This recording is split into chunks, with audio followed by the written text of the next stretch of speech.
इस्लामाबाद में सरकारी मुलाजमीन के एहतजाज के दौरान शेलिंग की जद में आने वाला पुलिस एहलकार इश्तियाक अहमद जाँ बहक हो गया। इस्लामाबाद में मुलाजमीन एहतजाज के दौरान शेलिंग की जद में आने वाला एहलकार इंतकाल कर गया है। पुलिस के मुताबिक सरकारी मुलाजमीन के एहतजाज के दौरान इश्तियाक अहमद शेलिंग की जद में आ गया था। इसी पर बात करेंगे। ब्यूरो चीफ सगीर चौधरी हमारे साथ हैं। सगीर चौधरी, यकीनन वाकया तो अफसोसनाक हुआ जो कल हुआ, शेलिंग की गई लेकिन जायदुल मयाद थी। बताएगा अभी ये तमाम तो सूरत हाल से मुतल्लिक, एक एहलकार भी इस दुनिया में नहीं रहा। जी देखिए, मैं इस वक्त पार्लियामेंट चौक में ही मौजूद हूं और ये पार्लियामेंट सेक्रेटेरिएट का चौक है और यहाँ पर कल शेलिंग की गई थी सरकारी मुलाजमीन पर, उनको मुंतशिर करने के लिए। और जो कल शेल जो फायर हुए थे वो कल भी हमने रिपोर्ट किए थे कि वो जायदुल मियाद थे। मेरे हाथ में अभी भी कल एक फायर होने वाला शेल है, उसका रैपर है और ये कैमरामैन नवीद दिखाएंगे कि ये शॉर्ट रेंज जो है वो शेल है, शॉर्ट रेंज, यानी नज़दीक से लोगों को भगाने के लिए नज़दीक से इस्तेमाल होता है। और इसकी जो मैन्युफैक्चरिंग डेट है, ये देखिए मैन्युफैक्चरिंग डेट है, ये 2016 है, यानी 2016 की मैन्युफैक्चरिंग डेट है। और ज़्यादा से ज़्यादा जो है वो ये 3 से 4 साल के लिए इस्तेमाल हो सकता है। और अब 2021 है, यानी इसकी डेट गुजर चुकी है, ये एक्सपायरी हो चुका है और ये अपनी मुद्दत पूरी कर चुका है। और ये मेरे पास जो है वो कुछ शेल है जो कल चले थे। ये देखें, ये टीयर गैस का शेल है, ये भी लॉन्ग रेंज है और इसका लॉन्ग रेंज है और इसकी 137 मीटर जो है वो अप्रोच है, किसी 137 मीटर तक ये जो है वो फायर हो सकता है। और इसी तरह ये एक शॉर्ट रेंज है मेरे पास शेल और इसकी जो रेंज है वो 37 से 38 मीटर तक है और 37 से 38 मीटर तक ये जो है वो अप्रोच कर सकता है। तो ये जो शेल एक्सपायर कल फायर हुए, बदकिस्मती से वहाँ पर इश्तियाक जो कि स्पेशल ब्रांच में कांस्टेबल हैं, वो भी ड्यूटी कर रहे थे अपनी, और जो कि वो दिल के अर्ज़ में मुब्तला थे, तो वो इस गैस को बर्दाश्त नहीं कर सके। उन्होंने सांस की तकलीफ़ जो है उसकी शिकायत की थी, जिस पर उनको पॉली क्लिनिक हॉस्पिटल मुंतकिल किया गया, लेकिन वो जांबर ना हो सके और उनकी वफ़ात हो गई। तो अब पुलिस की जानिब से जो मौक़िफ़ सामने आ रहा है, पुलिस का ये कहना है कि उनको दिल का अर्जा था और जो जानलेवा साबित हुआ और उनको दिल का दौरा पड़ा और वो पॉली क्लिनिक में उनको मुंतकिल किया गया, लेकिन उनकी वफ़ात हो गई। चूँकि कल भी हमने इस पे, ठीक है सगीर हमारे साथ रहिएगा। रहनुमा पीएम में प्रोफेसर डॉक्टर अशरफ निजामी सामने में ज्वाइन किया है, हम उनसे इस हवाले से बात करेंगे। डॉक्टर साहब, बहुत शुक्रिया आपके वक्त का। सर, हम पूछना चाहते हैं कि वैसे जो शेलिंग है वो किस हद तक नुकसान देती है अगर ठीक हो तो, लेकिन अगर वही शेल जो है वो एक्सपायर यूज किए जाएं, उनकी डेट गुजर चुकी हो, जैसा कि 2015 के यूज किए गए कल के दिन के लिए, वो किस हद तक खतरनाक हो सकते हैं? बहुत बहुत शुक्रिया जी। पहले तो मैं आपके वक्त से मतलब अपने एहतजाज रिकॉर्ड करवाना चाहूंगा कि ये जो रियासती तशद्दुद है ये किसी तौर भी मुआशरे के अंदर काबिल कबूल ना है। लोग बेचारे आए थे, क्या वो डिमांड कर रहे थे कि वो अपनी जिंदगी की सहूलियात की खातिर भी क्या अपने जिंदा रहने का हक मांग रहे थे कि अब जिंदगी अजीरन होकर रह गई है।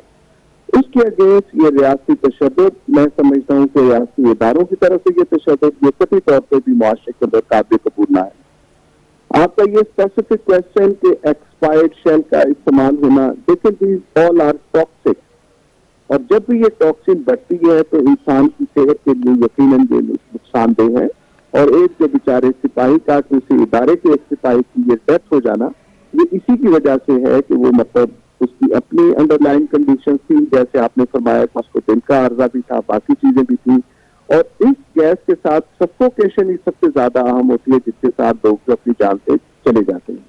और हो सकता है कि उनको कोई शेल भी लगा हो, और प्लस ये जो एक्सपायर्ड आप गैसेस का कह रहे हैं कि एक्सपायर्ड शेल थे जो यूज किए, तो मैं समझता हूँ कि इसके अंदर भी जो टॉक्सिन और टॉक्सिक लेवल जो थे दैट वाज वेरी हाई, और उस टॉक्सिक लेवल के हाई होने की वजह से ये जो मौत हुई है उस बेचारे पुलिस वाले की, जो कि वहां पे अपनी ड्यूटी अंजाम दे रहे थे। अच्छा डॉक्टर साहब, ये भी बताइएगा, वैसे भी शेलिंग जो है वो इंसानी जिंदगी पर क्या असरअंदाज करती है? ये तो एक्सपायर थे, लेकिन अगर एक शेलिंग आप कर रहे हैं आम आवाम पर, नहित्ते जो वर्कर्स पे थे, अगर वो एक्सपायरी में नहीं है तो वो कितना इंसानी जिंदगी पर असरअंदाज करती है? देखिए, अभी ये जो मतलब बांसु गैस जिसको हम कहते हैं, ये शेलिंग है, दीज आर आउटडेटेड नाउ, मतलब मैनर्स के जो भी डिसिप्लिन लाने के लिए, सो कॉल्ड डिसिप्लिन लाने के लिए या हजूम को मतलब एक तरफ से खत्म करने की खातिर जो इस्तेमाल किए जाते हैं एजेंसीज की तरफ से, ये दुनिया के अंदर अब ऐसा नहीं है। अब वाटर कैनन है, पानी का इस्तेमाल हो जाता है, बाकी और बैरियर्स हैं वो लगाई जाती हैं, पहले बढ़ने ही नहीं दिया जाता। तो देयर आर डिफरेंट साइंटिफिकली दुनिया के अंदर वो चीजें हैं जो कि इस वक्त इस्तेमाल की जा रही हैं। लेकिन पाकिस्तान बदकिस्मती से हम दुनिया से वैसे कोई 100 साल पीछे हैं, और जब दुनिया की एक्सपायर्ड चीजें यहाँ पे इस्तेमाल की जाती हैं और आप समझते हैं कि ये सारे जो non scientific in human attitude और इन ह्यूमन हमारे एक्शन जो वो इस्तेमाल के अंदर रहती हैं। नॉर्मल भी गैसेस की खातिर ये जो शेल इस्तेमाल किए जाते हैं, इनके साथ आपकी नजर के ऊपर, आपके लंग्स के ऊपर ये डायरेक्टली इफेक्ट करते हैं। और मोर ओवर कि अगर ये मतलब एक्सपायर्ड तो क्या, अगर मैं समझता हूँ अगर नॉर्मल भी हूँ तो कभी आपको इत्तेफाक हुआ हो इस जलसे जुलूस के अंदर ऐसे जहाँ पे ये आंसू गैस इस्तेमाल की जाती है और उसका एक खास क्वांटिटी है कि उससे अगर बढ़ के इस्तेमाल करेंगे तो ये हवा के अंदर और वहाँ पे जो लोग मौजूद होते हैं उनके अंदर ये बढ़ने के साथ उनके ऊपर ज्यादा नुकसानदेह और ज्यादा असरात छोड़ती है, जिससे मेजोरिटी जो होता है कि आंखों के अंदर जो है आपको जलन महसूस होती है। जलन महसूस होने के साथ आपको धुंधलापन और नजर नहीं सही तरीके से आता, और उसके लिए सबसे बढ़ के जो है दैट इज द लंग्स। और जाहिर है कि जब आप गंदी हवा के साथ आप इनहेल करते हो तो इनहेल करने के साथ साथ आपके बाकी आज़ा भी से मुतासिर होते हैं।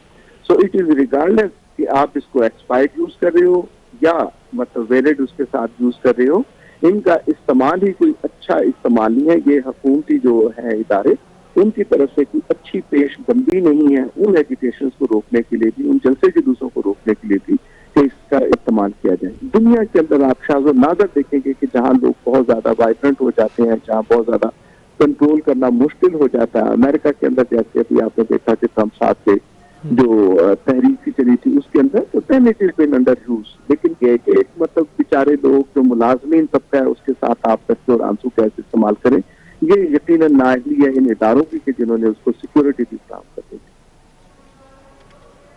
ठीक है डॉक्टर अशरफ निज़ामी साहब, आपने वक्त दिया, बहुत शुक्रिया।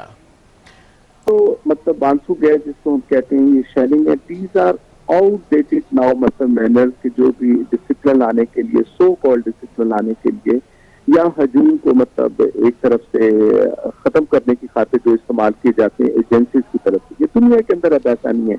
अब वाटर कैनन है, पानी का इस्तेमाल हो जाता है, बाकी और बैरियर्स हैं वो लगाई जाती हैं, पहले बढ़ने ही नहीं दिया जाता। तो देयर आर डिफरेंट साइंटिफिकली दुनिया के अंदर वो चीजें हैं जो कि इस वक्त इस्तेमाल की जा रही हैं। लेकिन पाकिस्तान बदकिस्मती से हम दुनिया से वैसे कोई 100 साल पीछे हैं, और जब दुनिया की एक्सपायर्ड चीजें यहाँ पे इस्तेमाल की जाती हैं और आप समझते हैं कि ये सारे जो non scientific in human attitude और इन ह्यूमन हमारे एक्शन जो वो इस्तेमाल के अंदर रहती हैं।